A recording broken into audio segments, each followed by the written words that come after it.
Bakit hindi sila tumataba? 3 lihim ng Korean diet na ikinagugulat ng mga Pilipino. Napansin mo ba to sa mga Koreans? Bakit parang kahit ang dami nilang kinakain, hindi sila tumataba? Ako nga, isang kutsara lang ng kanin, boom! Chubby agad. Pero yung Korean friend ko, kinain na lahat ng samgyupsal sa paborito naming resto.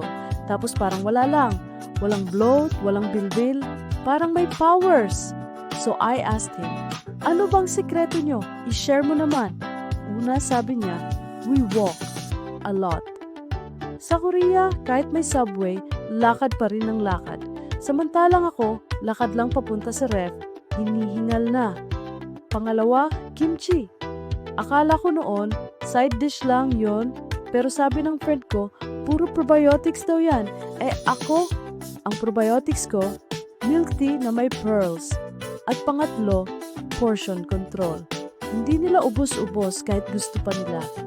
Ako kasi, sayang kainin na lang lahat. Mentality ng lola ko.